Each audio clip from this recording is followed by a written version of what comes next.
ಮಾತನಾಡಕ್ಕೆ ಇದ್ದಾಗ ದಯಮಾಡಿ ನಾನು ವಿನಂತಿ ಮಾಡ್ಕೊಂತೀನಿ, ನಮ್ಗೆ ಸಂಪೂರ್ಣವಾಗಿ ನೀವು ಟೈಮ್ ಕೊಡಬೇಕು, ಹಾಗೆ ಈ ವಿಷಯವನ್ನು ಪ್ರಸ್ತಾಪ ಮಾಡುವಂತ ಅವಕಾಶ ಕೊಡ್ಬೇಕಂತ ನಾವು ವಿನಂತಿ ಮಾಡ್ಕೊಂಡು ನಾವು ಮಾಡ್ತಾ ಇದ್ದೇನೆ. ಮತ್ತ ಅದಕ್ಕೆ ನಮ್ಗೆ ಅರ್ಧ ನಡುವು ಮಾತಾಡಿದ್ರೆ ಇದು ವಿಷಯಕ್ಕೆ ನ್ಯಾಯ ಸಿಗುದಿಲ್ಲ. ಹಾಗಾಗಿ ನೀವು ಪೂರ್ತಿ ನ್ಯಾಯನ ಇದಕ್ಕೆ ಕೊಡಬೇಕಂತ ನಾನು ಮಾಡ್ಕೊಂತೇನೆ. ಮಾನ್ಯ ಅಧ್ಯಕ್ಷರೇ, 4 ವರ್ಷದ ಹಿಂದೆ ನಮ್ಮ ಕರ್ನಾಟಕದಲ್ಲಿ ಪಂಚಮಸಾಲಿ ಜಗದ್ಗುರುಗಳಾದ ಜಯಮೃತ್ಯುಂಜಯ ಸ್ವಾಮೀಜಿಗಳ ನೇತೃತ್ವದಲ್ಲಿ ಒಂದು ಪಾದಯಾತ್ರೆ ಆಯಿತು. ಕೂಡಲ ಸಂಗಮದಿಂದ ಬೆಂಗಳೂರಿಗೆ ತನಕ ಪಾದಯಾತ್ರೆ ಆಯಿತು. ಲಿಂಗಾಯತ ಪಂಚಮಸಾಲಿಗಳಿಗೆ 2A ದಲ್ಲಿ ರಿಸರ್ವೇಶನ್ ಸಿಗಬೇಕು ಅಂತ ಹೇಳಿ. ಅದಕ್ಕಿಂತ ಮೊದಲು ಏಕ ಮರಾಠ ಲಾತ ಮರಾಠ ಅಂತೆ ಮರಾಠ ಸಮಾಜ ಇಡೀ ರಾಜ್ಯದಲ್ಲಿ ಹೋರಾಟ ಮಾಡ್ತು, ನಮಗೆ 2A ದಲ್ಲಿ ರಿಸರ್ವೇಶನ್ ಬೇಕು ಅಂತ ಹೇಳಿ. ಆ ಸಂದರ್ಭದಲ್ಲಿ ಕರ್ನಾಟಕದಲ್ಲಿ ವಿಶೇಷವಾಗಿ ದಕ್ಷಿಣ ಕರ್ನಾಟಕದ ಬೆಂಗಳೂರು ಸುತ್ತಮುತ್ತಲಿನ ಭಾಗದ ಜನರಿಗೆ ಪಂಚಮಸಾಲಿಗಳು ಏನಂತ ಗೊತ್ತಿದ್ದಿಲ್ಲ, ಪಂಚಮಸಾಲಿ ಶಬ್ದದ ಪರಿಚಯನೇ ಇದ್ದಿದ್ದಿಲ್ಲ. ಹೀಗಾಗಿ ಆ ಸಂದರ್ಭದಲ್ಲಿ ಏನಿದು ಪಂಚಮಸಾಲಿ, ಲಿಂಗಾಯತರಿಗೆ ಯಾಕೆ ರಿಸರ್ವೇಶನ್ ಬೇಕು ಅನ್ನುವಂಥ ಪ್ರಶ್ನೆ ಸಾಕಷ್ಟು ಜನರ ಮೇಲೆ ಬಂತು. ಲಿಂಗಾಯತರಿಗೆ ಯಾಕೆ ಬೇಕಾಯ್ತು ಅಂದ್ರೆ 75 ವರ್ಷದಿಂದ ಅಂಬೇಡ್ಕರ್ ಅವರು ಸಂವಿಧಾನ ನಮಗೆ ಕೊಟ್ಟಾಗ ಆ ಸಂದರ್ಭದಲ್ಲಿ ರಿಸರ್ವೇಶನ್ ಕೊಡುವಂತ ಪರಿಸ್ಥಿತಿ ನಮ್ಮ ದೇಶದಲ್ಲಿ ನಾವು ಮಾಡಿದಾಗ ನಮಗೆ ರಿಸರ್ವೇಶನ್ ಬೇಕಾಗಿದ್ದಿಲ್ಲ. ಅವಾಗ ಲಿಂಗಾಯತರಾಗಲಿ, ಒಕ್ಕಲಿಗರಾಗಲಿ, ಮರಾಠರಾಗಲಿ, ರೆಡ್ಡಿ ಸಮಾಜ ಆಗಲಿ, ಬಂಟರಾಗಲಿ, ನಮಗೆಲ್ಲ ಭೂಮಿ ಇದ್ದಂತ ನಾವು ಸಮಾಜ ಆಗಿದ್ದು. ದೊಡ್ಡ ಪ್ರಮಾಣದ ಭೂಮಿಗಳಿದ್ದು. ಒಬ್ಬೊಬ್ಬರು ಮನೆತನಗ 50 ಎಕರೆ, 100 ಎಕರೆ, 25 ಎಕರೆ ಭೂಮಿ ಇತ್ತು. ಅದಾದ ನಂತರ ಜನಸಂಖ್ಯೆ ಬೆಳ್ಕೊಂತ ಬಂದಂಗ ನಮ್ಮ ಸಂಖ್ಯೆ ಹೆಚ್ಚಾಕೊಂತ ಹೋದಂಗ ಭೂಮಿ ಬೆಳಿಲಿಲ್ಲ. ಆದ್ರೆ ನಮ್ಮ ಕುಟುಂಬಗಳ ಸಂಖ್ಯೆ ಹೆಚ್ಚಾದು. ಯಾವ ಕುಟುಂಬಕ್ಕೆ 50 ಎಕರೆ ಹೊಲ ಇತ್ತು ಆ ಕುಟುಂಬದಲ್ಲಿ ಇವತ್ತು 2 ಎಕರೆ 3 ಎಕರೆ ಹೊಲ ಬಂದೈತಿ. ಮಾನ್ಯ ಸಭಾಧ್ಯಕ್ಷರೇ, ಉತ್ತರ ಕರ್ನಾಟಕದಲ್ಲಿ ಎಲ್ಲಿ ನಮಗೆ ನೀರಾವರಿ ಇಲ್ಲ ಅಲ್ಲಿ ನೀವು ಬಂದ ಪರಿಸ್ಥಿತಿ ನೋಡ್ಬೇಕು, ನಮ್ಮ ಪರಿಸ್ಥಿತಿ ಏನೈತೆ ಅಂತ ಹೇಳಿ. 2 ಎಕರೆ 3 ಎಕರೆ ಇದ್ದಂತ ಒಂದು ಕುಟುಂಬದಲ್ಲಿ 5-6 ಜನ ಇರ್ತಾರೆ. ಅವರು ವರ್ಷ ಪೂರ್ತಿ 12 ತಿಂಗಳು ದುಡಿದ್ರು ಕೂಡ ಹೊಲದಲ್ಲಿ ಎಲ್ಲ ಖರ್ಚಾದ್ಮೇಲೆ ಅವರು 1 ಎಕರೆಗೆ ಉಳಿಯೋದು 10 ರಿಂದ 15 ಸಾವಿರ ರೂಪಾಯಿ. ಅಂದ್ರೆ ಒಂದು ಕುಟುಂಬಕ್ಕೆ ಮಳಿ ಬೆಳಿ ಎಲ್ಲ ಚೆನ್ನಾಗಾಯ್ತು ಅಂತಂದ್ರೆ 40 ರಿಂದ 45 ಸಾವಿರ ರೂಪಾಯಿಗಿಂತ ಅವ್ರಿಗೆ ಹೆಚ್ಚು ಒಂದು ವರ್ಷಕ್ಕೆ ಉಳಿದಿಲ್ಲ. ಅದು ಒಂದು ಕುಟುಂಬ. ತಮ್ಮ ಸುಮೇರಪ್ಪ ಮಾತಾಡಿ. ಇಡೀ 40-45 ಸಾವಿರ ರೂಪಾಯಿಗಿಂತ ಹೆಚ್ಚು ಆ ಕುಟುಂಬಕ್ಕೆ ಉತ್ಪನ್ನ ಇರುವುದಿಲ್ಲ. ಆ ರೀತಿ ಪರಿಸ್ಥಿತಿ. ಹಂಗಾಗಿ ಇದೇ ಪರಿಸ್ಥಿತಿ ಮರಾಠ ಸಮಾಜಕ್ಕೈತಿ. ಇದೇ ಪರಿಸ್ಥಿತಿ ಉಳಿದ ಭೂಮಿಯನ್ನು ನೆಚ್ಕೊಂಡು ಜೀವನ ಮಾಡುತ್ತಂತ ಸಮಾಜಕ್ಕೈತಿ. ಹಂಗಾಗಿ ಈ ಸಮಾಜದಲ್ಲಿ ಸುಮಾರು 90, 91, 92 ಸುಮಾರದಲ್ಲಿ ನಮಗೂ ಕೂಡ ರಿಸರ್ವೇಶನ್ ಬೇಕು ಅಂತ ಹೇಳಿ ವಾಯ್ಸ್ ಶುರು ಆಯ್ತು. ನಮಗೂ ಕೂಡ, ಯಾಕಂದ್ರೆ ನಮ್ಮ ಮಕ್ಕಳಿಗೂ ಕೂಡ ವಿದ್ಯಾಭ್ಯಾಸ ಕಲಿಸ್ಬೇಕು, ನಮ್ಮ ಮಕ್ಕಳಿಗೆ ಕೂಡ ನೌಕರಿ ಕೊಡುವಂತ ಅವಶ್ಯಕತೆ ಬಂತು. ಅದಕ್ಕಿಂತ ಮೊದಲು 1975ರಲ್ಲಿ ನಮ್ಮ ರಾಜ್ಯದಲ್ಲಿ ದೇವರಾಜ ಅರಸು ಅವರಿದ್ದಾಗ ಮೊಟ್ಟ ಮೊದಲ ಬಾರಿ LG ಹಾವನೂರವರ ನೇತೃತ್ವದಲ್ಲಿ ಮೊದಲೇ OBC ಕಮಿಷನ್ ಬಂತು. ಆ OBC ಕಮಿಷನ್ ರಿಪೋರ್ಟ್ ಏನ್ ಬಂತು, ಅವರು ನಮ್ಗೆ ಲಿಂಗಾಯತ ಸಮಾಜ ಅಂತಂದ್ರೆ ಏನು, ಲಿಂಗಾಯತ ಸಮಾಜ ಅಂತಂದ್ರೆ ಬಸವಣ್ಣನ ಟೈಮ್ದಲ್ಲಿ ಬೇರೆ ಬೇರೆ ಉದ್ಯೋಗ ಮಾಡ್ತಿದ್ದಂತ ನಾವೆಲ್ಲರೂ ಲಿಂಗಾಯತರ ಜೊತೆ ಲಿಂಗಾಯತರಾದ್ವಿ. ನಮಗೂ ಗೊತ್ತಿಲ್ಲ, ಇವತ್ತು ನಮಗೆ ಪಂಚಮಸಾಲ್ಯರು ಅಂತ ಹೇಳ್ತಾರೆ. ನಾವು ಮೊದಲು ಏನಿದ್ದೀವಿ, ನಾವು ಡಾಂಬರಿದ್ದೀವೋ, ಮಾದರ್ ಸಮಾಜದವ್ರು ಇದ್ದೀವೋ, ಚಲವಾದಿಗಳಿದ್ದು ನಮ್ಗೆ ಗೊತ್ತಿಲ್ಲ. ಬಸವಣ್ಣನ ಟೈಮ್ದಲ್ಲಿ, ಬಸವಾದ ಶರಣರ ಟೈಮ್ದಲ್ಲಿ ನಾವೆಲ್ಲರೂ ಲಿಂಗಾಯತರಂತ ಇವತ್ತೇನು ಕರೆಸ್ಕೊಂಡೇವಿ, ನಾವು ಲಿಂಗಾಯತರಾದೀವಿ. ಅದು LG ಹಾವನೂರವ್ರ ಮೊದಲ OBC ಕಮಿಷನ್ದಲ್ಲಿ ಕೈ ಕೆಲಸ ಮಾಡುವಂತ ಗಾಣಿಗಾರಿರ್ಲಿ, ಬಡಿಗಾರಿರ್ಲಿ, ಕುಂಬಾರಿರ್ಲಿ, ಇವ್ರಿಗೆಲ್ಲರಿಗೂ OBCಯಲ್ಲಿ ಸೇರಿಸಲ್ಪಡಲಾಯಿತು. ಆ ಸಂದರ್ಭದಲ್ಲಿ ನಮಗ OBCಯಲ್ಲಿ ಲಿಂಗಾಯತರಿಗೆ ಪಟ್ಟಿಯಲ್ಲಿ ಸೇರಿಸುವಂತ ಕೆಲಸ ಆಗಿದ್ದಿಲ್ಲ. ಆದ್ರೆ ಲಿಂಗಾಯತ ಸಮಾಜದಲ್ಲಿ ಇವತ್ತು ಲಿಂಗಾಯತ ಗಾಣಿಗಾರ ಅದಾರ, ಲಿಂಗಾಯತ ಬಡಿಗಾರ ಅದಾರ, ಲಿಂಗಾಯತ ಕುರುಬ್ರ ಅದಾರ, ಲಿಂಗಾಯತ ಅಗಸರ ಅದಾರ, ಲಿಂಗಾಯತರ ಹಡಪದ ಸಮಾಜ ಐತಿ, ಕ್ಷೌರಿಕ ಕೆಲಸ ಮಾಡುವಂಥದ್ದು. ಈ ರೀತಿ ಎಲ್ಲ ಸಮಾಜದಲ್ಲಿ ಎಲ್ಲ ಉದ್ಯೋಗ ಮಾಡುವಂತ ಸಮಾಜಗಳು ನಮ್ಮ ಲಿಂಗಾಯತ ಸಮಾಜದಲ್ಲಿ ಕೂಡ ಅದಾವ. ಅವರು ಭೂಮಿ ಇದ್ದವರಲ್ಲ, ಅವರು ಕಾಯಕ ಕೆಲಸ ಮಾಡ್ಕೊಂತ ಇದ್ದವ್ರು. ಹಾಗಾಗಿ ಅವ್ರು ಏನ್ ಮಾಡಕತ್ರು ಅಂತಂದ್ರ ದಿನದಿಂದ ದಿನಕ್ಕೆ ನಮ್ಗೆ 2A ದಲ್ಲಿ ರಿಸರ್ವೇಶನ್ ಇಲ್ಲ, ನಮ್ಮ ಮಕ್ಕಳಿಗೆ ನೌಕರಿ ಸಿಗ್ತಾ ಇಲ್ಲ, ನಮಗೆ ಉದ್ಯೋಗದಲ್ಲಿ ಅವಕಾಶ ಸಿಗ್ತಾ ಇಲ್ಲ ಅಂತ ಹೇಳಿ ಲಿಂಗಾಯತರಂತೆ ಬರ್ಸ್ಕೊಳ್ಳೋದು ಬಿಟ್ಟು ಅವ್ರಿಗೆ ಗಾಣಿಗ ಅಂತೆ ಬರ್ಸ್ಕೊಂತದ್ದು, ಅವ್ರು ಸಾದ್ರಂತೆ ಬರ್ಸ್ಕೊಳ್ತಾ ಇದ್ರು, ಅವ್ರು ಕುಂಬಾರಂತೆ ಬರ್ಸ್ಕೊಂತಾರೆ, ಅವ್ರು ಬಡಿಗರಂತೆ ಬರ್ಸ್ಕೊಂತಾರೆ. ಇವತ್ತಿನ ದಿನ ನಾವು ಏನು ಜಾತಿ ಗಣತಿ ಮಾಡಿದ್ರೆ ನಿಜವಾದ ಲಿಂಗಾಯತರ ಸಂಖ್ಯೆ ಬಹಳ ದೊಡ್ಡದಿದ್ರು ಕೂಡ ಆ ಜಾತಿ ಗಣತಿಯಲ್ಲಿ ನಮ್ಮ ಸಂಖ್ಯೆ ಕಡಿಮೆ ತೋರಿಸುವಂತ ಸಂದರ್ಭ ಐತಿ. ಯಾಕಂತಂದ್ರೆ ಇದು OBC ಕಮಿಷನ್ ಅವಾಗೇನು LG ಹಾವನೂರ್ ಅವರು ಅವಾಗೇನು ತೊಗೊಂಬಂದ್ರಲ್ಲ, ಅದ್ರ ಹೊರತ ಇವತ್ತು ನಮ್ಮ ಸಮಾಜದ ಜಾತಿ ಸಂಖ್ಯೆಯಲ್ಲಿ ಸರ್ಕಾರದ ಇಲಾಖೆಯಲ್ಲಿ ಕಡಿಮೆ ತೋರಿಸುವಂತ ಪರಿಸ್ಥಿತಿ ಬಂದಿತ್ತು. ಇದು ಒಂದ್ ಕಡೆ ಆತಂದ್ರೆ ಇನ್ನೊಂದ್ ಕಡೆ ಐತಲ್ಲ, ನಮ್ಮ ಸಮಾಜದಲ್ಲಿ ದಿನದಿಂದ ದಿನಕ್ಕೆ ಅವಶ್ಯಕತೆ ಬಡತನ ಹೆಚ್ಚಾಕೊಂತ ಹೋತು. ಹಾಗಾಗಿ ಈ ತೊಂದರೆಯನ್ನು ಮನಗಟ್ಕೊಂಡು ಹಿಂದೆ ನಮ್ಮ ಸರ್ಕಾರ 2011-12ರಾಗಿದ್ದಾಗ ಪಂಚಮಸಾಲಿ ಆದಿಯಾಗಿ ಬೇರೆ ಲಿಂಗಾಯತರಲ್ಲಿ ಮೊಟ್ಟ ಬದಲಾಗಿ 2011-12ರಲ್ಲಿ 3B ಅಲ್ಲಿ ಸೇರ್ಸಾಕಿಟ್ಬಿಟ್ಟಿದ್ರು. ಇದಾದ ನಂತರ ಕೂಡ ನಮ್ಮ ಸಮಾಜದಲ್ಲಿ 2Aದಲ್ಲಿ ಬೇಕು ಅಂತ ಹೇಳಿ ಹೋರಾಟ ಶುರು. ಮಾನ್ಯ ಅಧ್ಯಕ್ಷರೇ, ಏನು 2002ರಿಂದ ನಾವು 2B ಅಲ್ಲೇ ಇದೀವಿ. ನಾನು ಯಾರಿಗೆ 2002ರಿಂದ ನಾವು 2B ಅಲ್ಲೇ ಇದೀವಿ. ವೀರಶೈವ ಲಿಂಗಾಯತರು, ವೀರಶೈವ ಪಂಚಮಸಾಲಿಯರು. ಪಂಚಮಸಾಲಿಯರು 2B ಅಲ್ಲಿ 3B ಅಲ್ಲಿ ಬಂದಿದ್ದು 2011-12ರಲ್ಲಿ. ಆ ಸಂದರ್ಭದಲ್ಲಿ ಉದಾಸಿ ಅವರ ನೇತೃತ್ವದಲ್ಲಿ ಒಂದು ಕಮಿಟಿ ಫಾರ್ಮ್ ಮಾಡಿದ್ರು. ಆ ಕಮಿಟಿ ಪ್ರಕಾರ ಅವಾಗ 11-12ರಲ್ಲಿ ಆಯ್ತು. ಅದನ್ನ ನೀವು ಆಮೇಲೆ ಡಾಕ್ಯುಮೆಂಟ್ಸ್ ನೀವು ಚೆಕ್ ಮಾಡ್ಕೊರಿ. ಇದರಲ್ಲಿ ಇದು 2A ಅಂತಂದ್ರೆ ಏನು, ಕ್ಯಾಟಗರಿ 1 ಅಂದ್ರೆ ಏನು? ಸುಮ್ನೀರ್ ರಾಯರೆಡ್ಡಿ ಅವರ ಕ್ಯಾಟಗರಿ ವಿಷಯ ತಗೊಂಡು ಯಾವಾಗ 3B ಕೊಟ್ಟಿದೆ ಅನ್ನೋದು ತಾವೇ ಘೋಷಣೆ ಮಾಡ್ಬಿಟ್ರೆ ಒಳ್ಳೇದು. ಕ್ಯಾಟಗರಿ 1 ಅಂದ್ರೆ ಏನು? ಕ್ಯಾಟಗರಿ 1 ಇದೆ ನಮ್ಮ ಹೇಳ್ತಾರೆ ಅಧ್ಯಕ್ಷರೇ.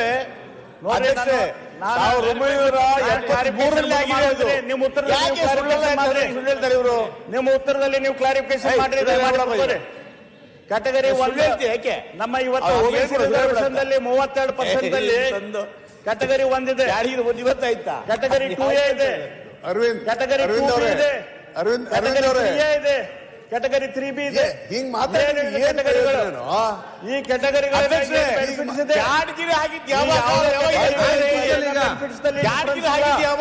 ಆಯ್ತು, ಅವ್ರು ಯಾವಾಗ ಹೇಳ್ತಿದ್ದಾರೆ ಕ್ಯಾಟಗರಿಗಳಲ್ಲಿ ಈ ಕ್ಯಾಟಗರಿ 1 ಕ್ಯಾಟಗರಿ 2Aದಲ್ಲಿರ್ಲಿ, ಕ್ಯಾಟಗರಿ 2B ಇರಲಿ, ಕ್ಯಾಟಗರಿ 3A ಇರಲಿ, ಕ್ಯಾಟಗರಿ 3B ಯಾವುದೇ ರೀತಿಯ ಡಿಫರೆನ್ಸ್ ಇಲ್ಲ.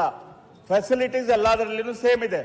ಆದ್ರೆ ಕ್ಯಾಟಗರಿ 1 ಅಲ್ಲಿ ಇನ್ಕಮ್ ಲಿಮಿಟ್ ಇಲ್ಲ, ಯಾವುದೇ ಇನ್ಕಮ್ ಇಲ್ಲ ಅಂತೂ ಕೂಡ ಅಲ್ಲಿ ಕ್ವಾಲಿಫಿಕೇಶನ್ ಆಗುತ್ತೆ. ಕ್ಯಾಟಗರಿ 2Aದಲ್ಲಿ 15% ಬಾಸ್ಕೆಟ್ ಇದೆ.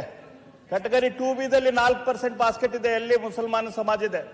ಕ್ಯಾಟಗರಿ 2Aದಲ್ಲಿ ಬೇರೆ ಬೇರೆ ಸಮಾಜಗಳಿದೆ, ಅಲ್ಲಿ 15% ಬಾಸ್ಕೆಟ್ ಇದೆ. ಅಧ್ಯಕ್ಷರೇ, ಕ್ಯಾಟಗರಿ 3Aದಲ್ಲಿ 4% ಇದೆ, ಅಲ್ಲಿ ಸಮಾಜ ಬೇರೆ ಬೇರೆ ಸಮಾಜಗಳಿದಾವ್. ಲಿಂಗಾಯತರಿದಾರ, ಮರಾಠರಿದಾರ, ಇಲ್ಲ 5% ಇದಾವ್. ನಮ್ಮ ಸಮಾಜ ಇದಕ್ಕೆ 2A ಕೇಳ್ತು, ಮರಾಠ ಸಮಾಜ ಇದಕ್ಕೆ 2A ಕೇಳ್ತಂದ್ರ ಇವತ್ತು 100 ಮೆಡಿಕಲ್ ಸೀಟ್ ಇದ್ದು ಅಂತಂದ್ರೆ 52% ಸುಮಾರು ಅಂದಾಜು ಇರುವಂತ ಜನಸಂಖ್ಯೆ ಇರುವಂತ ಸಮಾಜಕ್ಕೆ ಏನೈತಿ, ಅವ್ರಿಗೆ ಕೇವಲ 4 ಅಥವಾ 5 ಸೀಟ್ ಸಿಗ್ತೈತಿ. ಆದ್ರೆ ನಾವು ಕ್ಯಾಟಗರಿ 2Aದಲ್ಲಿ ಬಂದಿವಿ ಅಂತಂದ್ರೆ ನಮ್ಗೆ 100ಕ್ಕೆ 15 ಸೀಟ್ದಲ್ಲಿ ನಮಗೆ ಕಾಂಪೀಟ್ ಮಾಡಕ್ಕಾಗತ್ತೆ. ನೌಕರಿ ಇರ್ಲಿ ಅಥವಾ ಉದ್ಯೋಗ ಇರ್ಲಿ, ಅದ್ರಾಗ ನಮ್ಗೆ ಸಿಗಕ್ಕೆ ಸಾಧ್ಯ ಆಗುತ್ತೆ. ಹಂಗಾಗಿ ನಮ್ಗೆ 3B ಬೇಡ, 2Aದಲ್ಲಿ ಕೊಡ್ರಿ ಅಂತ ಮರಾಠ ಸಮಾಜ ಕೇಳ್ತು, ಒಕ್ಕಲಿಗ ಸಮಾಜ ಕೇಳ್ತು, ಲಿಂಗಾಯತರು ಕೇಳಿದ್ರು, ಬೇರೆ ಬೇರೆ ಎಲ್ಲಾ ಸಮಾಜಗಳದ್ದು ಅದು 2A ಡಿಮಾಂಡ್ ಇತ್ತು. ಆ ಸಂದರ್ಭದಲ್ಲಿ ನಮ್ಮ ಸಮಾಜದ ಸ್ವಾಮಿಗಳು ಈ ಸಮಾಜದ ನೋವನ್ನು ಸರ್ಕಾರಕ್ಕೆ ತಿಳಿಸಬೇಕು ಅಂತ ಹೇಳಿ ಪಾದಯಾತ್ರೆ ಮಾಡಿದ್ರು. ದೊಡ್ಡ ಪ್ರಮಾಣದಲ್ಲಿ 2A ಬಗ್ಗೆ ಚರ್ಚೆ ಶುರು ಆಯ್ತು. ನಾನು ಕೂಡ ಅವಾಗ ಶಾಸಕನಾಗಿ ಈ 2A ಹೆಂಗೆ ಕೊಡೋದಪ್ಪ, ಆಲ್ರೆಡಿ 50% ನಮ್ಮ ರಾಜ್ಯದಲ್ಲಿ 2A ನಮ್ದು ಟೋಟಲ್ ರಿಸರ್ವೇಶನ್ ಬಾಸ್ಕೆಟ್ ತುಂಬಿ ಬಿಟ್ಟಿದೆ. ಇವತ್ತು 2A ಹೆಂಗೆ ಕೊಡೋದು ಅಂತ ಹೇಳಿ, ಯಾಕಂದ್ರೆ ನಮ್ಮ ಸರ್ಕಾರ ನಮ್ದಿತ್ತು, ಸರ್ಕಾರಕ್ಕೆ ಐಡಿಯಾಸ್ ಕೊಡಬೇಕು, ಚಿಂತನೆ ಕೊಡಬೇಕು. ಕೇವಲ ಡಿಮಾಂಡ್ ಇಟ್ಟರೆ ಆಗುದಿಲ್ಲ, ಅದಕ್ಕೆ ಸೊಲ್ಯೂಷನ್ ಕೂಡ ಕೊಡುವಂತ ಅವಶ್ಯಕತೆ ಐತೆ ಅಂತ ಹೇಳಿ ಇದ್ರ ಬಗ್ಗೆ ಸಂಪೂರ್ಣವಾಗಿ ವಿಚಾರ ಮಾಡಿ ಸ್ಟಡಿ ಮಾಡಿದಾಗ ಬಂದಂತ ವಿಷಯ, ಕ್ಯಾಟಗರಿ 1ದಲ್ಲಿ ಮುಸ್ಲಿಂ ಸಮಾಜದ ಹಿಂದುಳಿದ ಸಮಾಜಗಳ ನದಾಫ್, ಪಿಂಜಾರ, ಆ ರೀತಿ ಚಪ್ಪರ್ ಬನ್ನು, ಈ ರೀತಿಯ ಮುಸ್ಲಿಂ ಸಮಾಜದ ಕೆಲವು ಜಾತಿಗಳಿಗೆ ಕೊಟ್ಟಿದ್ದು. ಅಧ್ಯಕ್ಷ ಏನು ಸುಳ್ಳು ಈಗ ನೋಡಿ ಕ್ಯಾಟಗರಿ 2 ಬರೋದಿಲ್ಲ ಮೊಹಮ್ಮದಿಯಾ ಅಂತೇಳಿ ಕ್ಯಾಟಗರಿ 2 ಮೊಹಮ್ಮದಿಯಾ ಅಂತ 15% ಕ್ಯಾಟಗರಿಯಲ್ಲಿ ಮುಸ್ಲಿಂ ಸಮಾಜಕ್ಕೆ ಕೊಟ್ಟಿದ್ರು. ಕ್ಯಾಟಗರಿ 2B ಎಕ್ಸ್ಕ್ಲೂಸಿವ್ ಆಗಿ ಮುಸ್ಲಿಂ ಸಮಾಜಕ್ಕಂತೆ 4% ಕೊಟ್ಟಿದ್ರು. ಅಂದ್ರೆ ಮುಸ್ಲಿಂ ಸಮಾಜಕ್ಕೆ ಒಟ್ಟಾರೆ 23% ರಿಸರ್ವೇಶನ್, 32%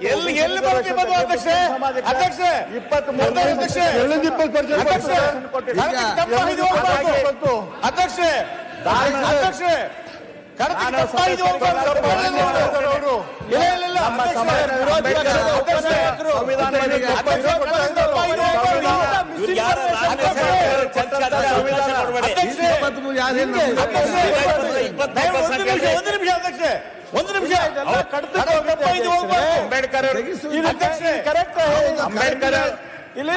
ಅಂಬೇಡ್ಕರ್ ಕೊಟ್ಟಂತ ಸಂವಿಧಾನ ಏನೈತಿ ಅವ್ರಿಗೆ ಅರ್ಚನೆ ಮಾಡಬೇಕು ಅಂತ ಅಲ್ಲ ಅಧ್ಯಕ್ಷರೇ, ಒಬ್ಬ ಜಾತಿ ಆಧಾರಿತ ಆ ಸಂವಿಧಾನದಲ್ಲಿ ಧರ್ಮ ಆಧಾರಿತ ರಿಸರ್ವೇಶನ್ ಇಲ್ಲ. ತಪ್ಪಾಯ್ತು ಕೊಡ್ತಾ ಇದ್ದಾರೆ. ಭಾರತೀಯ ಜನತಾ ಪಕ್ಷದ ಸರ್ಕಾರ, ವಾಟ್ಸ್ಆಪ್ ನೇತೃತ್ವದ ಸರ್ಕಾರ ಒಂದು ನಿರ್ಧಾರ ತೆಗೆದುಕೊಂಡು ಕಾನೂನಿಗೆ ಸಂವಿಧಾನಕ್ಕೆ ವಿರುದ್ಧವಾಗಿ 4% ಏನು ರಿಸರ್ವೇಶನ್ ಮರಾಠ ಸಮಾಜ ತಪ್ಪು ಮಾಹಿತಿಯನ್ನು ಸದನಕ್ಕೆ ಕೊಡ್ತಾ ಇದ್ದಾರೆ.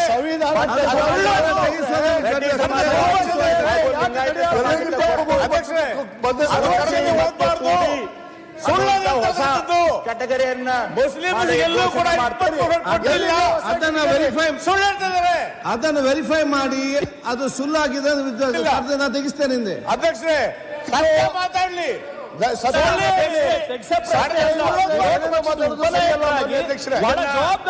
ಮಾತಾಡಬೇಕು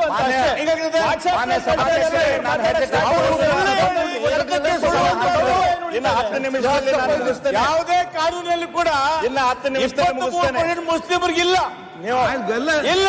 ಅದೆಲ್ಲ ಗೊಲ್ಲ ಕುರುಬ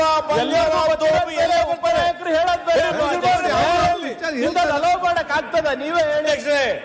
43 ಅಧ್ಯಕ್ಷರೇ, ನಮ್ಮ ಕರ್ನಾಟಕದಲ್ಲಿ 40 ಗಾದೆ ಮಾತು ಬರ್ತದೆ. ಇದ್ದಿದ್ದಂಗೆ ಹೇಳಿದ್ರೆ ಇವ್ರಿಗೆಲ್ಲರಿಗೂ ಇದ್ದಿದ್ದಂಗೆ ಹೇಳಿದ್ರೆ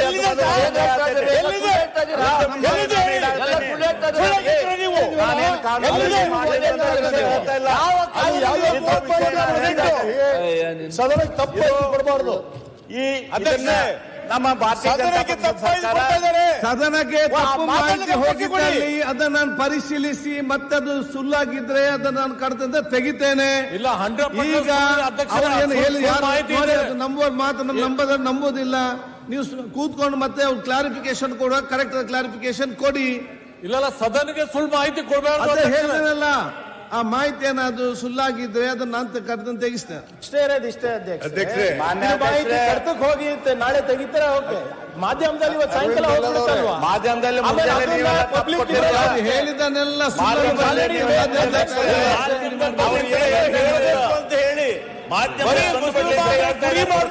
ಹೇಳಿ ತಪ್ಪು. ಯಾಕೆ ಮುಸಲ್ಮಾನ ಕರೆಕ್ಟ್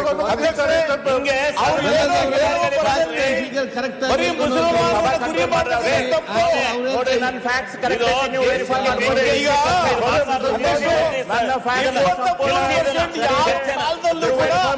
ಮುಸಲ್ಮಾನರಿಗೆ ಹೋಗಿಲ್ಲ. ಮಾನ್ಯ ಸಭಾಧ್ಯಕ್ಷರೇ, ನಮ್ಮ ನಮ್ಮ ಸಮಾಜದ ಒಬ್ಬ IAS ಆಫೀಸರ್ ಅದಾರ, BCM ಹೆಸರನ್ನ ತೋಳಕ್ ಹೋಗುದಿಲ್ಲ. ಸಮಾಜದ IAS ಆಫೀಸರ್ ಅವ್ರು ಗಾಣಿಗ ಅಂತ ಬರೆಸ್ಕೊಂಡು IAS ಆಫೀಸರ್ ಕರೆಕ್ಷನ್ ಮಾಡಿ ಅಂದ್ರೆ ಲಿಂಗಾಯತ್ ಅಂತ ಬರ್ಸ್ಕೊಂಡ್ರೆ ಅವ್ರಿಗೆ ರಿಸರ್ವೇಶನ್ ಸಿಗ್ತಿದ್ದಿಲ್ಲ. ಲಿಂಗಾಯತರಿದ್ರು ಕೂಡ ಅವ್ರ IAS ಆಫೀಸರ್ ಇವತ್ತು ಗಾಣಿಗ ಅಂತ ಬರ್ಸ್ಕೊಳ್ಳುವಂತ ಪರಿಸ್ಥಿತಿ ಬಂತು. ಇದು ಲಿಂಗಾಯತರ ಪರಿಸ್ಥಿತಿ. ಹಂಗಾಗಿ ಇದಕ್ಕೆ ಸರಿ ಮಾಡಬೇಕು ಅಂತ ಹೇಳಿ ಬೊಮ್ಮಾಯಿ ಸರ್ಕಾರ ಒಂದು ಆರ್ಡರ್ ತೆಗಿತು. ಏನಂತ ಮುಸ್ಲಿಂ ಸಮಾಜಕ್ಕೆ 4% ಅದನ್ನ ಲಿಂಗಾಯತರಿಗೆ, ಮರಾಠರಿಗೆ, ರೆಡ್ಡರಿಗೆ 2A, 2C ಮತ್ತು 2D ಅಂತ ಕೊಡೋಣಂತೆ ಇಲ್ಲ. ಬೊಮ್ಮಾಯಿ ಸರ್ಕಾರ ಕಣ್ಣೋಡಿಸ್ಲಿಕ್ಕೆ 2D ಅಂತ ಮಾಡಿದ್ದು, ಅದ್ಯಾವುದು ಮಾಡಲಿಲ್ಲ. ಅದರ ಅಧ್ಯಕ್ಷರೇ, ಅದು ಆ order ಐತಲ್ಲ, ಅರವಿಂದ್ ಅವರೇ ಎಲೆಕ್ಷನ್ ಬಹಳ ಸಮೀಪ ಇದ್ದಾಗ ಆ ಆರ್ಡರ್ ಆಯ್ತು. ಬೇರೆ ಏನು ಮಾತಾಡ್ತಾರೆ? ರಾಯರೆಡ್ಡಿ ಅವ್ರು ದಯಮಾಡಿ ಕೂತ್ಕೊಳ್ಳಿ. ನಿಮ್ಗೆ ನಾನು ಈಡಾಗ್ತೇನೆ. ಅದು ಕೂತ್ಕೋರಿ. ಅಧ್ಯಕ್ಷರೇ ನಾವು ಇರಾದ್ರೆ ನೋಡಿ, ಒಂದ್ ನಿಮಿಷ ಇರಿ. ಅಧ್ಯಕ್ಷರೇ ತಾವು ಮಾನ್ಯ ಅಧ್ಯಕ್ಷರೇ, ಇದು ಸರಿಯಲ್ಲ. ನಾನೇನ್ ಹೇಳ್ತಾ ಇದ್ದೀನಿ, ನಿಮ್ದೇ ಸರ್ಕಾರ ಐತಲ್ರಿ. ಮಾತನಾಡೋದಕ್ಕೆ ನಮ್ದು ಅಬ್ಜೆಕ್ಷನ್ ಇಲ್ಲ. ಅರವಿಂದ್ ಅವ್ರೆ, ಅರವಿಂದ್ ಅವ್ರೆ, ನಾನು ನೀವು ಮಾತಾಡೋಕೆ objection ಮಾಡ್ತಾ ಇಲ್ಲ. ಕೇಳ್ತಾ ಇಲ್ಲ. ನೀವು study and come deputy leader ಸಮಾಜಕ್ಕೆ ಕೂಡ ಅನ್ಯಾಯ ಆಗೈತೆ. ಸಬ್ಜೆಕ್ಟೇ ಗೊತ್ತಿಲ್ಲ. ಸಮಾಜಕ್ಕಿಂತ ಅಧಿಕಾರ ಮುಖ್ಯ ಅಲ್ಲ. ಸಮಾಜಕ್ಕಿಂತ ಅಧಿಕಾರ ಮುಖ್ಯ ಅಲ್ಲ. ಕೂತ್ಕೊಳ್ಳಿ. ಸಮಾಜಕ್ಕಿಂತ ಅಧಿಕಾರ ಮುಖ್ಯ ಅಲ್ಲ. ರೆಡ್ಡಿ ಸಮಾಜಕ್ಕೆ ಕ್ಲಾರಿಫಿಕೇಶನ್ ಕೊಡ್ರಿ. ಆಸಿಫ್ ಅಂತ ಹೇಳ್ತಿದ್ದೆ ನಾನು. ನಾನು ಹೇಳ್ತಾ ಕೊಡ್ತಾ ಇದ್ದಾರೆ. ಸುಳ್ಳು ಮಾಹಿತಿ ಕೊಟ್ಟರೆ ಕಡತನ ತೆಗೆಸುವ ಈ ಸದನದಲ್ಲಿ ಸತ್ಯ ಹೇಳಿದ ಬಲ ಕಡಿಮೆ, ಸುಳ್ಳು ಹೇಳುವುದು ಜಾಸ್ತಿ ಆಗಿದೆ. ಏನ್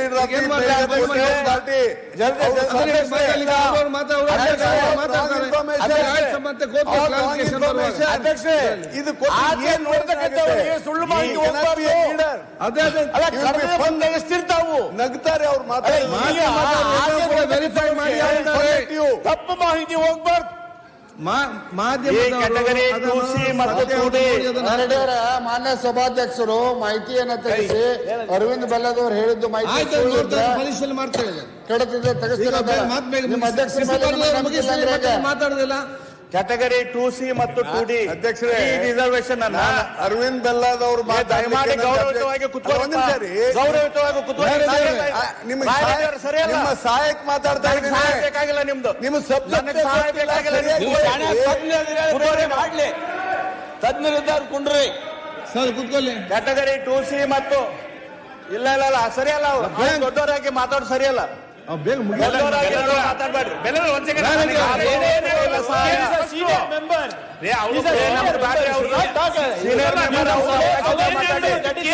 ಅವ್ರ ಅವಕಾಶ ಇಲ್ಲ ಮಾತಾಡಿ. ಅವ್ರಿಗೆ ಅವಕಾಶ ಇಲ್ಲ ಮಾತಾಡಕ್ಕೆ. ಪಾಯಿಂಟ್ ಆಫ್ ಆರ್ಡರ್ ಅವರು ಅವ್ರಿಗೆ ಅವಕಾಶ ನಾವು ಕೊಡ್ತಾ ಇಲ್ಲ. ನಾ ಈಡಾಗ್ತಾ ಇಲ್ಲ. 2009 ಹೇಳ್ತಾ ಇದ್ದಾರೆ. ರಾಯರೆಡ್ಡಿ ಅವರೇ ಕೂತ್ಕೊಳ್ಳಿ. ನಾನು ಈಡಾಗ್ತಾ ಇಲ್ಲ. ಕ್ಲಾರಿಫಿಕೇಶನ್ ಕೊಡ್ಬೋದು. ಮತ್ತೆ ನಾನು ಹೇಳ್ತಾ ಇರೋದು ಮಾತಾಡಕ್ಕೆ ನನ್ನ ವಿರೋಧ ಇಲ್ಲ. ಸರಿ ಮಾಡ್ಲಿ. ಸಬ್ಜೆಕ್ಟ್ ನಲ್ಲಿ ನನಗೇನಿಲ್ಲ. 0 ಮಾರ್ಕ್. ಅವ್ರಿಗೆ ಅವಕಾಶ ಸಿಕ್ಕಾಗ ಅದನ್ನ ಅವ್ರು ಸರಿ ಮಾಡ್ಲಿ. ನಾನೇನಾದ್ರೂ ತಪ್ಪು ಹೇಳಿದ್ರೆ ಸಿಕ್ಕಾಗ ಸರಿ ಮಾಡ್ಲಿ. ರೈಟ್, ಅವ್ರಿಗೆ ಅವಕಾಶ ಸಿಕ್ಕಾಗ ಸರಿ ಮಾಡ್ಲಿ. ಈ ಬೊಮ್ಮಾಯಿ ಸರ್ಕಾರದ ಈ ಆರ್ಡರು ಎಲೆಕ್ಷನ್ ಬಹಳ ಸಮೀಪ ಇದ್ದಾಗ ಬಂತು. ಹಾಗಾಗಿ ಎಲೆಕ್ಷನ್ 27ನೇ ತಾರೀಕು ಮಾರ್ಚ್ 2023 ಅನೌನ್ಸ್ ಆಯ್ತು. ಅದೇ 13ನೇ ತಾರೀಕಿನ ದಿನ ನಮ್ಮ ಮುಖ್ಯಮಂತ್ರಿಗಳಾದ ಸಿದ್ದರಾಮಯ್ಯನವರ ಶಿಷ್ಯರು ಒಬ್ಬರು ಎಲ್ಲರೂ ಹೇಳ್ತಾರ ಮುಖ್ಯಮಂತ್ರಿಗಳು ಹಾಕ್ಸಿದ್ರು ಅಂತ ಹೇಳಿ. ಅವಾಗ ಮುಖ್ಯಮಂತ್ರಿಗಳು ಇದ್ದಿದ್ದಿಲ್ಲ, ಅವರು ವಿರೋಧ ಪಕ್ಷದ ದುರ್ಣರಿದ್ರು. ಅವರ ಸುಪ್ರೀಂ ಕೋರ್ಟಿಗೆ ಕಳಿಸಿದ್ರಂತೆ ಎಲ್ಲ ಜನ ಮಾಹಿತಿ ಕೊಡ್ಬೇಡಿ.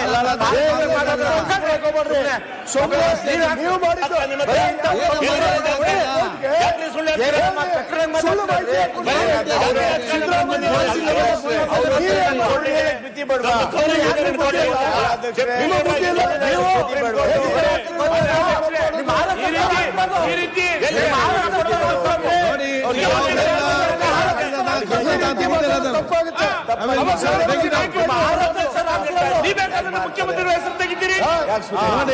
ನಿಮ್ಮ ಏನ್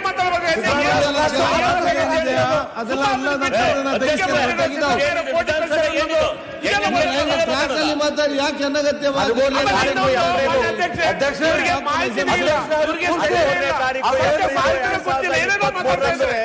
ಮಾತಾಡೋದ ರಿಸರ್ವೇಶನ್ ಯಾವಾಗ ಕೊಟ್ಟರು 3B ಯಾವಾಗ ಕೊಟ್ಟರು ಅನ್ನೋದು ಅವ್ರಿಗೆ ಗೊತ್ತಿಲ್ಲ.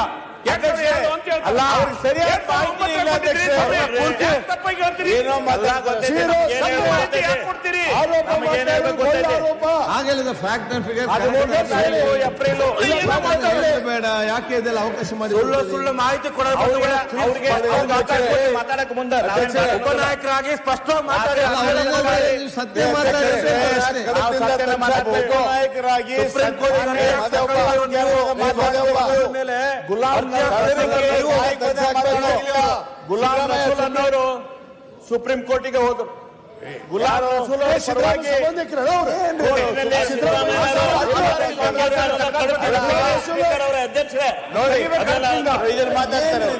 ನೋಡಿ, ಆಧಾರ ಇಲ್ಲದೆ ಮಾತಾಡೋದು ತೆಗಿಸ್ತೇನೆ ಮಾರ ಇದೆಲ್ಲ RSS ದವರು ಹಾಕ್ತಿರೋದು.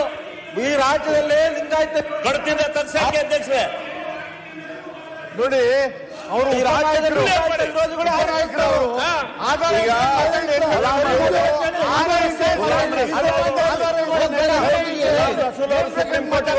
ಇವ್ರ ಪಕ್ಷದವರೇ ಕಪಿಲ್ ಸಿಬಲ್ ಮಾತಾಡ್ರಿ. ಎಲ್ಲ ಸಿದ್ದರಾಮಯ್ಯನವರ ಕೇಸ್ನಲ್ಲಿ ಸಿದ್ದರಾಮಯ್ಯನವರ ರೆಪ್ರೆಸೆಂಟ್ ಏನ್ ಮಾಡ್ತಾರೆ, ಕಪಿಲ್ ಸಿಬಲ್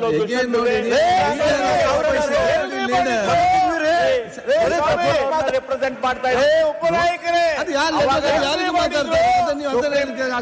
ಸುಪ್ರೀಂ ಕೋರ್ಟ್ ಏನ್ ಹೇಳ್ತಾವಾಗ, ಸುಪ್ರೀಂ ಕೋರ್ಟ್ ಏನಂತ, ಸುಪ್ರೀಂ ಕೋರ್ಟ್ ದಲ್ಲಿ ವಾದ ಏನು ಮಂಡನೆ ಆಯ್ತು, ಇದು ರಾಜಕೀಯ ಉದ್ದೇಶ ಇಟ್ಕೊಂಡು ಮಾಡಿದಂತ ಆರ್ಡರ್ ಅಂತ ಹೇಳಿದಾಗ ಸುಪ್ರೀಂ ಕೋರ್ಟ್ ದವ್ರು ಏನ್ ಹೇಳಿದ್ರು, ಈಗ ಎಲೆಕ್ಷನ್ ನಡೀತಾ ಇರುವಂತ ಈ ಸಂದರ್ಭದಲ್ಲಿ ಮುಂದಿನ ಹಿಯರಿಂಗ್ ತನಕ ಈ ಆರ್ಡರ್ ಅನ್ನ ನೀವು ಇಂಪ್ಲಿಮೆಂಟ್ ಮಾಡಬೇಡ್ರಿ ಅಂತ ಹೇಳಿ ಹೇಳ್ತು. ಅವಾಗ ಏನ್ ಬರ್ಕೊಟ್ಟು ಬಂದಿರಿ? ಅವಾಗ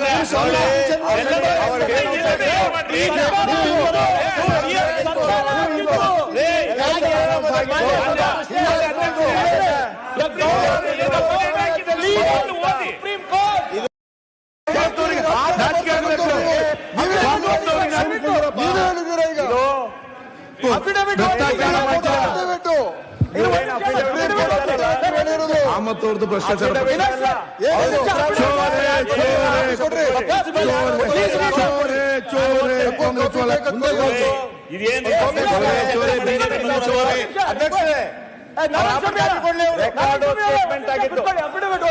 ಸರ್ಕಾರ ಇವ್ರೇನ್ ಅಫಿಡವಿಟ್ ಅಂತ ಹೇಳ್ತಾರಲ್ಲ, ಮುಖ್ಯಮಂತ್ರಿಗಳ ಅಫಿಡವಿಟ್ ಅಂತ ಹೇಳಿದ್ರಲ್ಲ, ಯಾವುದೇ ಅಫಿಡವಿಟ್ ಕೊಡ್ಲಿಲ್ಲ. ಅಲ್ಲೇ ಸುಪ್ರೀಂ ಕೋರ್ಟ್ ದಲ್ಲಿ ಸ್ಟೇಟ್ ಯಾರು ಸೋಲಿಸಿಟರ್ ಜನರಲ್ ಎಲ್ಲರಿಗೂ ಗೊತ್ತಿದೆ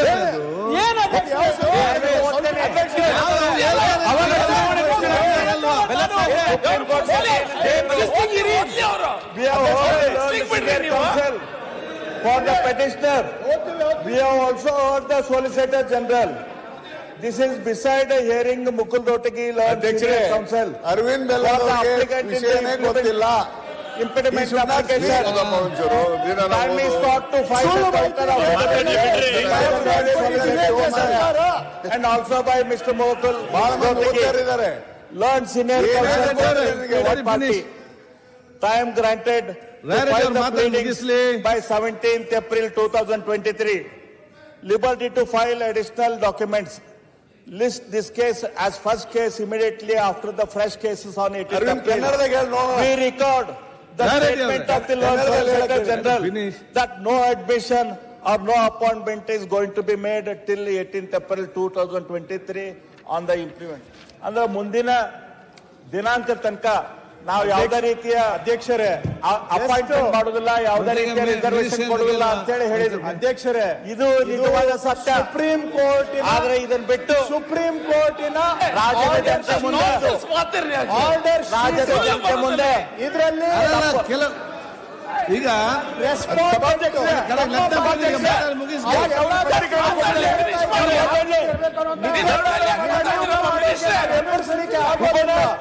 ಆದ್ರೆ ತಮ್ಮ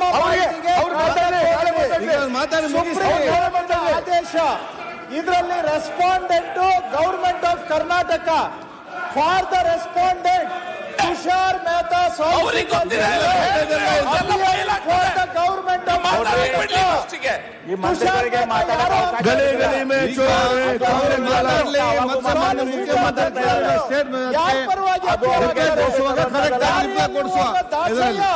ದಾರಿಯಲ್ಲಿ ಹೋಗೋ ದಾಸಂಗ ಅಪಿಯರ್ ಆಗ್ತಾರೆ. ಸಾಲಿಸಿಟರ್ ಜನರಲ್ ಬೈರೇಗೌಡರು ಬರ್ತಿದ್ದಾರೆ, ಕರ್ನಾಟಕ ಸರ್ಕಾರ ಬೈರೇಗೌಡರು ಬರ್ತಿದ್ದಾರೆ.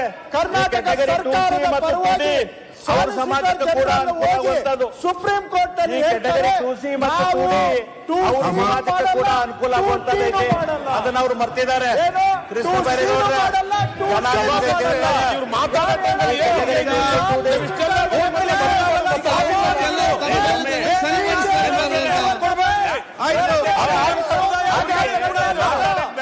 ಹದಿಮೂರನೇ ತಾರೀಕು ಸುಪ್ರೀಂ ಕೋರ್ಟ್ ದಿನಾಂಕದ ತನಕ ಅವ್ರಿಗೆ ಸೂರ್ಯನಿಗೆ ಟಾರ್ಚ್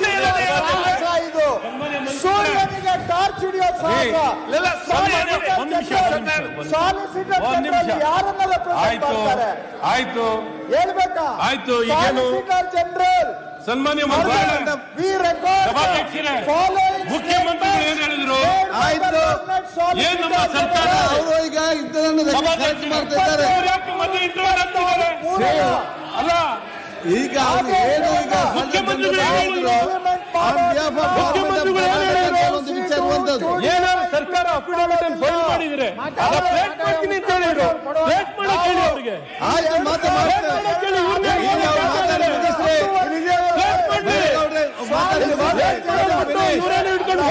ಮಾತಾಡಿ ಮುಗಿಸ್ರಿ.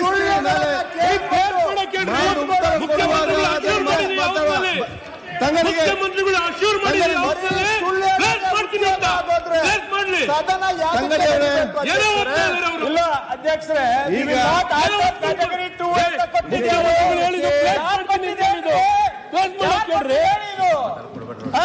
ಯಾರು ನಿನ್ನ ಕೇಳ್ತು? ಸುಮ್ಮನೆ ನಿಂತ್ಕೊಂಡು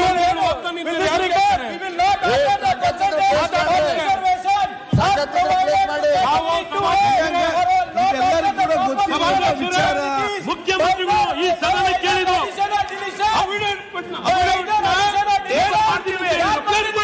ಮಾತಾಡಿ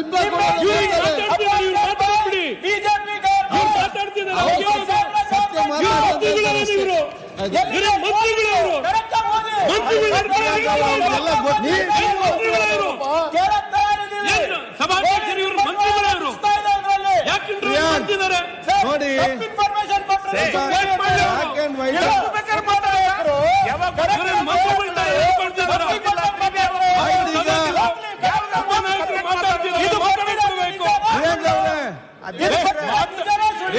ಈಗ ಅವ್ರು ಮಾತಾಡಿ ಮುಗಿಸ್ಲಿ. ಮುಖ್ಯಮಂತ್ರಿಗಳು ಏನು ಹೇಳಿದ್ದಾರೆ?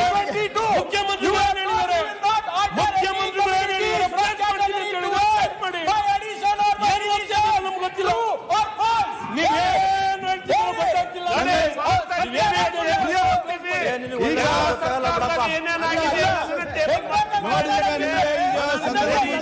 ಈ ಚರ್ಚೆ ಮುಗಿಸಿ ನಾನು ನಿಮ್ಗೆಲ್ಲರೂ ಕೇಳಿಷ್ಟೇ.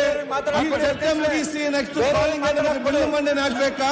ಅಲ್ಲ, ಅವನು ಸತ್ಯ ಇವನು ಸತ್ಯ ಅಂದ್ರೆ ನೀವು ಕೋರ್ಟ್ ದಲ್ಲಿ ಚರ್ಚೆ ಮಾಡಿಕೊಂಡು ಹೋಗ್ತೀರಾ? ಅವ್ರು ಮಾತಾಡ್ತಾರೆ, ರಿಪ್ಲೈ ಕೊಡ್ತಾರೆ. ಆಯ್ತು, ಎಲ್ಲರಿಗೂ ಗೊತ್ತಿದೆ. ಕೋರ್ಟ್ ಡಾಕ್ಯುಮೆಂಟ್ ಗೊತ್ತಿದೆ. ಮಲಗಿದ್ದವ್ರನ್ನ ಎಬ್ಬಿಸಬಹುದು, ಮಲಗಿದ್ದ ಆಕ್ಷನ್ ಏನ್ ಮಾಡಲಿಕ್ಕೆ ಆಗುದಿಲ್ಲ. ಆದ್ರೆ ಕೂತ್ರಲ್ಲಿ ಅವ್ರು ಮಾತಾಡ್ತಾರೆ. ಆಯ್ತು, ನಿಲ್ಲಿಸ್ಲಾಗ್ತದ?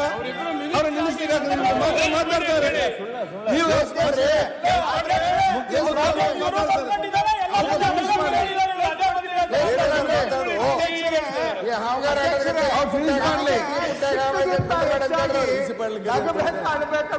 ಅಷ್ಟೇ. ಅಲ್ಲ, ಸಾಲಿಸಿಟರ್ ಜನರಲ್ ಯಾರು ಸಾಲಿಸಿಟರ್ ಹಾಗಾದ್ರೆ ಸಾಲಿಸಿಟರ್ ಜನರಲ್ ಸುಪ್ರೀಂ ಕೋರ್ಟ್ ಪರವಾಗಿ ಮಾತಾಡಿದ್ರು. ಸತ್ಯವನ್ನು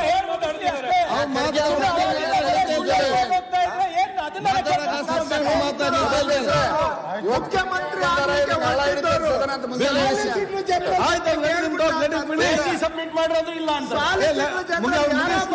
ಅಲ್ಲ, ಮುಗಿಸಿ. ಎರಡನೇ ಬಾರಿ ಸುಪ್ರೀಂ ಕೋರ್ಟ್ನಲ್ಲಿ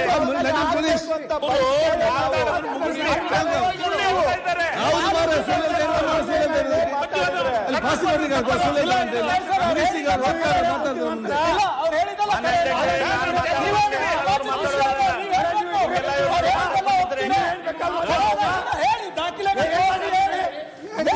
ನೀವೆಲ್ಲ ಹೇಳ್ತಾ ಇದ್ದೀರಾ? ನೀವೆಲ್ಲ ಕೃಷ್ಣ ಅವರೇ, ಪ್ರಿಯಾಂಕ್ ಅವರೇ, ನೋಡಿ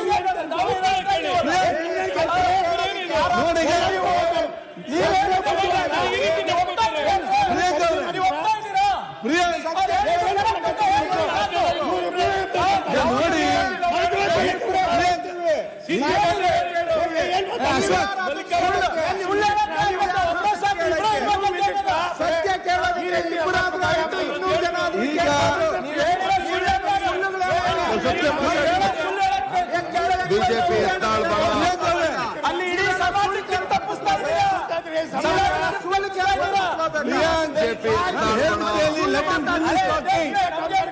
ಅವ್ರು ಮಾತಾಡ್ತೀನಿ ಆಯ್ತು, ಅವ್ರು ಸುಳ್ಳು ಹೇಳ್ತಾರಪ್ಪ, ಅದಕ್ಕೆ ಉತ್ತರ ಕೊಡ್ತಾರೆ ಮನೆ ಸತ್ಯ ಮಾತಾಡ್ತಾರೆ. ನೀವೊಮ್ಮೆ ಹೇಳಿದ್ದೀರಿ ಗೊತ್ತಿದೆ ಅಂತ ಹೇಳ್ಕೊಂಡು ಅಲ್ಲಿ ನಿನ್ನ ಸತ್ಯ ಏನ್ ಮಾಡಿದ್ದಾರೆ? ಜನರಿಗೆ ಮೋಸ ಆಗಕ್ ಬಿಡಕ್ತಿಲ್ಲ. ಆಯ್ತು, ಜನ ಉತ್ತರ ಕೊಡ್ತಾರೆ. ಈಗ ನೀವು ಮಿನಿಸ್ಟರ್ ಆಗಿದೆ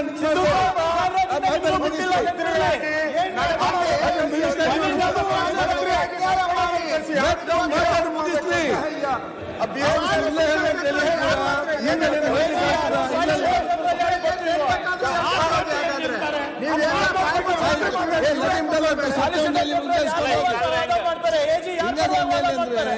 ಅವರ ಕಣ್ಣ ಮುಂದೆ ಸುಳ್ಳು ಬಿಜೆಪಿ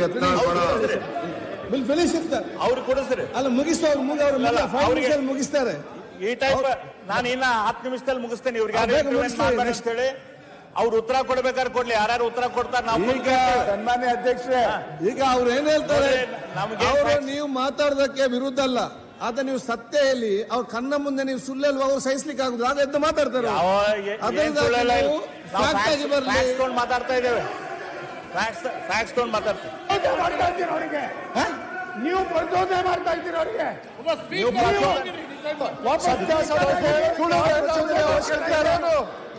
ಸುಳ್ಳು ಪ್ರಚೋದನೆ ಮಾಡ್ತಾ ಇದ್ದೀರಾ ಅವ್ರಿಗೆ. ನೋಡ್ಕೋತಾ ಇದ್ದೀರಿ ನೀವು. ಪ್ರಚೋದನೆ ಮಾಡ್ತಾ ಇದ್ದೀರಿ ನೀವು. ಯಾರು ಪ್ರಚೋದನೆ ಮಾತಾಡಿಕೊಂಡು ಹೋಗಿ ನೀವು ಬೇಕಾದಾಗ ಮಾತಾಡುದು, ಅಲ್ಲಿ ರಿಯಾಕ್ಷನ್ ಆದ್ರೆ ನೀವು ಮತ್ತೆ ಚರ್ಚೆ ಮಾಡೋದು. ನಾವು ಸರಿ ಇಲ್ಲ ಅಂತ ಎಲ್ಲಿಗೆ ಆಯ್ತು? ನೀವು ಇದ್ದ ಫ್ಯಾಕ್ಟ್ ಅನ್ನು ಕರೆಕ್ಟ್ ಆಗಿ ಹೇಳಿಕೊಂಡು ಹೋಗಿ. ನೀವು ಏನ್ ಹೇಳ್ತೀವಿ,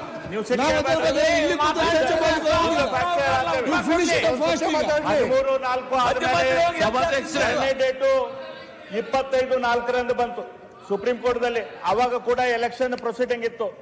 ಅವಾಗ ಕೂಡ ಸುಪ್ರೀಂ ಕೋರ್ಟ್ದವರು ಸಾಲಿಸಿಟರ್ ಜನರಲ್ ಹೇಳಿದ್ರು ನೀವು ಫ್ಯಾಕ್ಟ್ಸ್ ಅನ್ನ ಪ್ರೆಸೆಂಟ್ ಮಾಡಿ ಅಂತ. ನೆಕ್ಸ್ಟ್ ಡೇಟು 9/5/2023 ಇತ್ತು. ಅವಾಗ ಕೂಡ ಎಲೆಕ್ಷನ್ ಇತ್ತು. ಆದ್ರೆ ಅವತ್ತಿನ ದಿನ ಬೇರೆ ವಿಷಯ ಬಂದಿದ್ದಕ್ಕೆ ಆ ವಿಷಯ ಸುಪ್ರೀಂ ಕೋರ್ಟ್ದಲ್ಲಿ ಚರ್ಚೆ ಬರಲಿಲ್ಲ.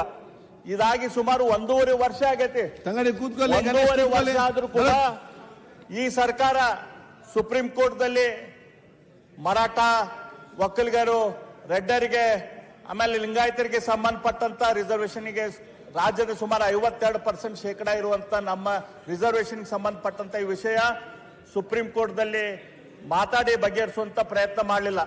ಇದ್ರ ನಡುವೆ ಮಾನ್ಯ ಸಭಾಧ್ಯಕ್ಷರೇ, ಹೋದ ಸೋಮವಾರ ಸುಪ್ರೀಂ ಕೋರ್ಟ್ದಲ್ಲಿ ಒಂದು ವಿಷಯ ಹಿಯರಿಂಗಿಗೆ ಬಂತು. ಅದು ವೆಸ್ಟ್ ಬೆಂಗಾಲ್ ಗವರ್ಮೆಂಟ್ ಅಲ್ಲಿ ಮುಸ್ಲಿಂ ಸಮಾಜಕ್ಕೆ OBC ಕ್ಯಾಟಗರಿಯಲ್ಲಿ ರಿಸರ್ವೇಷನ್ ಕೊಟ್ಟಿತ್ತು. ಸುಪ್ರೀಂ ಕೋರ್ಟ್ ಕ್ಲಿಯರ್ ಆಗಿ ಅಲ್ಲಿ ಅಬ್ಸರ್ವೇಷನ್ ಮಾಡಿತು, ಧರ್ಮ ಆಧಾರಿತ ರಿಸರ್ವೇಷನ್ ನಮ್ಮ ಸಂವಿಧಾನದಲ್ಲಿ ಇಲ್ಲ. ಹಾಗಾಗಿ ವೆಸ್ಟ್ ಬೆಂಗಾಲ್ ಗವರ್ಮೆಂಟ್ ಇದ್ದ ಆರ್ಡರ್ ಅದು ನಾವು ಅಪ್ಹೋಲ್ಡ್ ಮಾಡಕ್ ಆಗಲ್ಲ ಅಂತ ಹೇಳಿ ಅಬ್ಸರ್ವೇಷನ್ ವೆಸ್ಟ್ ಬೆಂಗಾಲ್ ಗವರ್ಮೆಂಟ್ ಮಾಡ್ತು. ಈ ಸಂದರ್ಭದಲ್ಲಿ ನಮ್ಮ ಬೆಳಗಾಂದಲ್ಲಿ ನಮ್ಮ ಜಯ ಮೃತ್ಯುಂಜಯ ಸ್ವಾಮೀಜಿಗಳು, ಯಾಕಂದ್ರೆ ಈ ಹಿಂದೆ 2 ಸಾರಿ ಮುಖ್ಯಮಂತ್ರಿಗಳ ಜೊತೆ ಮೀಟಿಂಗಿಗೆ ಹೋದಾಗ ಮುಖ್ಯಮಂತ್ರಿಗಳು ಸರಿಯಾಗಿ ಸ್ಪಂದಿಸಿಲ್ಲ, ಉಪಮುಖ್ಯಮಂತ್ರಿಗಳು ಸರಿಯಾಗಿ ಸ್ಪಂದಿಸಿಲ್ಲ.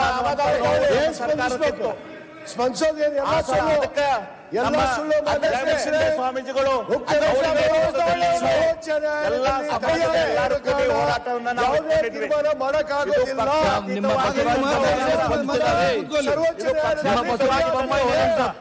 ಇವರೇ ಹೋರಾಟ ನಾವು ಅಧಿಕಾರದಲ್ಲಿದ್ದಾಗ ಕೂಡ ನಾವು ಆ ಹೋರಾಟದಲ್ಲಿ ಭಾಗವಹಿಸಿದ್ವಿ. ಕಾಂಗ್ರೆಸ್ ಸರ್ಕಾರದ ಸರ್ಕಾರ ಇತ್ತಲ್ಲ, ಕುಟುಂಬದವರು, ಕಾಂಗ್ರೆಸ್ ಸರ್ಕಾರದ ಭಾಗವಹಿಸಿದ್ರು, ನಾವು ಕೂಡ ಭಾಗವಹಿಸಿದ್ವಿ. ಎಲ್ಲಾ ಭಾಗವಹಿಸಿ ಸುಮಾರು 50,000 ಸಮೀಪ ಜನ ಬಂದಿದ್ದು. ಮೊದಲೇ ಬಾರಿ ಇದು ಸಭಾ ಸರಿಯಾಗಿ ಆಗಬಾರ್ದು ಅಂತ ಹೇಳಿ ಸರ್ಕಾರದಿಂದ ಒಂದು ಆದೇಶ ಆಯ್ತು. ಕ್ರೂಸರು ಟ್ರ್ಯಾಕ್ಟರ್ದು ತೊಗೊಂಬರಬಾರ್ದು ಅಂತೇಳಿ. ಕ್ರೂಸರ್ದಲ್ಲೇ ಗಾಡಿ ಜೀಪ್ದಲ್ಲೇ ಜನ ಬರೋರು. ಮತ್ತು ಅದ್ರ ಬದಲಿ ಚರ್ಚೆ ಆದ್ಮೇಲೆ ಆಯ್ತು ಜೀಪ್ಗಳನ್ನು ತೆಗೆದುಕೊಂಡು ಬರ್ಬೇಕಂತ ಹೇಳಿದ್ರು. ಆದ್ರೆ ಎಲ್ಲೆಲ್ಲೋ ನಮ್ಮ ಎಲ್ಲ ಶಿಗ್ಗಾಂವ್ ಹತ್ರ, ಸವಣೂರ್ ಹತ್ರ, ಹಾವೇರಿ ಹತ್ರ ಬೇರೆ ಬೇರೆ ಬೇರೆ ಕಡೆ ಗಾಡಿಗಳು ಬರ್ದಂಗಲ್ಲೇ ಅಡೆತಡೆ ಮಾಡಕ್ ಶುರು ಮಾಡಿದ್ರು. ಬೆಳಗ್ಗೆಯಿಂದ ನಾವು ಅಲ್ಲಿ ಸಂಬಂಧಪಟ್ಟಂತ SP ಗಳಿಗೆ CPIಗಳಿಗೆ ಮಾಡಿ ಇದನ್ನ ಅಡೆತಡೆ ಮಾಡಬೇಡ್ರಿ, ಸರಿ ಆಗುದಿಲ್ಲ ಅಂತ ಹೇಳಿ ಗಾಡಿಗಳನ್ನ ನಾವು ಬಿಡುಗಡೆ ಮಾಡಕ್ ಪ್ರಯತ್ನ ಮಾಡಿದ್ವಿ. ಸಾಕಷ್ಟು ವಾಹನಗಳಿಗೆ ಇಲ್ಲಿ ಬಂದು ಮುಟ್ಟಕ್ ಆಗಲಿಲ್ಲ. ಅಂದ್ರೂ ಕೂಡ ಸಮೀಪ ಒಂದು 50,000 ಜನ ಆ ಸಭೆಯಲ್ಲಿ ಇದ್ರು. ಅತ್ಯಂತ ಶಾಂತಿಯುತವಾಗಿ ಸಭೆ ನಡೀತು. ನಮಗ ಅಷ್ಟು ದೊಡ್ಡ ಪ್ರಮಾಣದ ಜನ ಬಂದಾರ, ಸಮಾಜದ ನೋವು ಐತಿ, ಹಾಗಾಗಿ ಸರ್ಕಾರದಿಂದ ಮುಖ್ಯಮಂತ್ರಿಗಳು ಬಂದು ನಮ್ಮ ಮನವಿ ಕೇಳ್ತಾರ ಅನ್ನುವಂತ ಭರವಸೆ ಇತ್ತು. ಆ ಭರವಸೆ ಮೇಲೆ ನಾವಲ್ಲೇ ಕಾಯ್ತಾ ಕುಂತಿದ್ವಿ. ಆದ್ರೆ ಮುಖ್ಯಮಂತ್ರಿಗಳು ಬರಲಿಲ್ಲ. ಮುಖ್ಯಮಂತ್ರಿಗಳ ಪರವಾಗಿ 3 ಜನ ಮಂತ್ರಿಗಳು ಬಂದಿದ್ರು. ಅದಕ್ಕಿಂತ ಮೊದಲ ಆಲ್ರೆಡಿ ಲಕ್ಷ್ಮೀ ಹೆಬ್ಬಾಳ್ಕರ್ ಅವರು ಇದ್ರು. ಅವ್ರನ್ನ ಹಿಡ್ಕೊಂಡ 4 ಮಂತ್ರಿಗಳು ಬಂದ್ರು. ಆ ಬಂದಂತ ಸಂದರ್ಭದಲ್ಲಿ 3 ಮಂತ್ರಿಗಳು ಏನ್ ಬಂದ್ರು, ಮಾದೇವಪ್ಪನವರು, ವೆಂಕಟೇಶ್ ಅವರು, ಡಾಕ್ಟರ್ ಸುಧಾಕರ್ ಅವರು ಏನ್ ಬಂದ್ರು, ಅವ್ರು ಏನಂತ ಹೇಳಿದ್ರು ಅಲ್ಲಿ ಜಯಮೃತ್ಯುಂಜಯ ಸ್ವಾಮೀಜಿಗಳಿಗೆ. ಜಯಮೃತ್ಯುಂಜಯ ಸ್ವಾಮೀಜಿಗಳು ಸ್ಟೇಜ್ ಮೇಲೆ ನಿಂತಾಗ ಅವ್ರ ಬಲಗಡೆ ನಾನು ನಿಂತಿದ್ದೆ, ಎಡಗಡೆ ಈ 3 ಜನ ಮುಖ್ಯ ಮಂತ್ರಿಗಳು ಮತ್ತು 4ನೇವರು ಲಕ್ಷ್ಮಿ ಅವರು ಕೂಡ ನಿಂತಿದ್ರು ಆ ಸೈಡ್ದಲ್ಲಿ. ಅವ್ರೇನ್ ಹೇಳಿದ್ರು, ನಿಮ್ಮ ಭಾವನೆಗಳನ್ನ ನಾವು ಮುಖ್ಯಮಂತ್ರಿಗಳಿಗೆ ತಿಳಿಸ್ತೇವೆ ಅಂತ ಹೇಳಿದ್ರು. ನಮ್ಮ ಭಾವನೆ ಏನನ್ನೋದು ಮುಖ್ಯಮಂತ್ರಿಗಳಿಗೆ ಗೊತ್ತಿದ್ದಂತ ವಿಷಯ ಆಗಿತ್ತು. ಅದರಲ್ಲಿ ಹೊಸದೇನು ತಿಳಿಸುವಂತದ್ದು ಇದ್ದಿದ್ದಿಲ್ಲ. ಯಾವುದೇ ರೀತಿಯ ಸೊಲ್ಯೂಷನ್ ಅನ್ನು ಇವ್ರು ತಗೊಂಬಂದಿದ್ದಿಲ್ಲ. ಹಂಗಾಗಿ ಜಯಮೃತ್ಯುಂಜಯ ಸ್ವಾಮೀಜಿಗಳು ಏನಂತ ಹೇಳಿದ್ರು, ಮುಖ್ಯಮಂತ್ರಿಗಳಿಗೆ ಇಲ್ಲಿ ಬರ್ಲಿಕ್ಕೆ ಆಗಲಿಲ್ಲ ಅಂತಂದ್ರ ನಮ್ಮ ಮುಖ್ಯಮಂತ್ರಿಗಳದಾರ, ಅವ್ರೇನ್ ಬೇರೆಯವರಲ್ಲ, ಅವ್ರಿಗೆ ನಾವು ಹೋಗಿ ನಮ್ಮ ಮನವಿಯನ್ನ ಕೊಡ್ತೇವೆ. ಹಾಗಾಗಿ ಸುವರ್ಣಸೌಧಕ್ಕೆ ನಾವು ಹೋಗಿ ಮನವಿ ಕೊಡ್ತೇವೆ ಅಂತ ಶಾಂತ ರೀತಿಯಿಂದ ಹೋಗ್ಬೇಕಾರ ನಾನೇ ಮುಂದಿದ್ದೆ. ಅಲ್ಲಿ ಬ್ಯಾರಿಕೇಡ್ ಹಾಕಿದ್ರು. ಆ ಬ್ಯಾರಿಕೇಡ್ದಲ್ಲಿ ಕೇವಲ 1.5-2 ಫೀಟ್ ಗ್ಯಾಪ್ ಇತ್ತು. ಆ ಗ್ಯಾಪ್ ದಲ್ಲಿ ನಾನು ಮೊದಲು ಹೋದಾಗ ನನ್ನ ಹಿಂದಿಂದ ಉಳಿದ ಜನ ಕೂಡ ಬಂದ್ರು. ಅದಾದ್ಮೇಲೆ ಅಲ್ಲೇ ಒಂದ್ ನಿಮಿಷ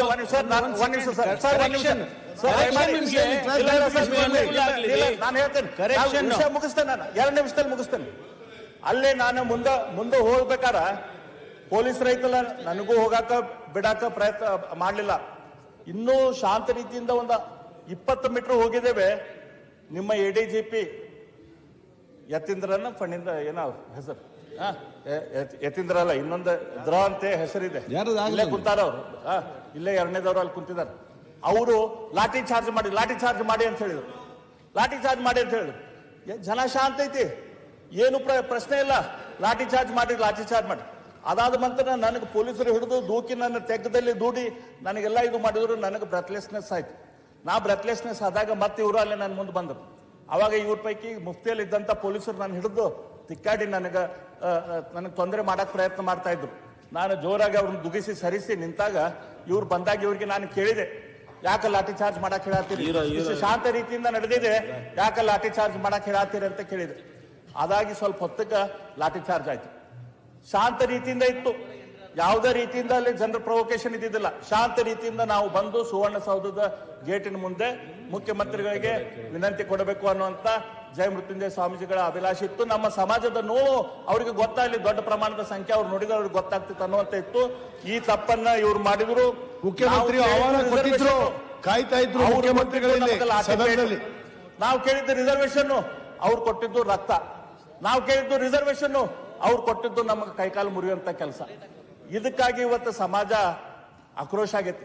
ಸಮಾಜ ಇವತ್ತು ಕೇಳ್ತಾ ಇದೆ, ಸದನ ಕಡೆ ನೋಡ್ತಾ ಇದೆ, ಮುಖ್ಯಮಂತ್ರಿಗಳ ಕಡೆ ನೋಡ್ತಾ ಇದೆ, ಹೋಮ್ ಮಿನಿಸ್ಟರ್ ಕಡೆ ನೋಡ್ತಾ ಇದ್ದೆ. ಈ ತಪ್ಪು ಮಾಡಿದವ್ರ ಮೇಲೆ ನೀವೇನ್ ಆಕ್ಷನ್ ತಗೊಂತೀರಿ? ಅವ್ರನ್ನ ಯಾಕೆ ಮನೆಗೆ ಕಳ್ಸೋದಿಲ್ಲ?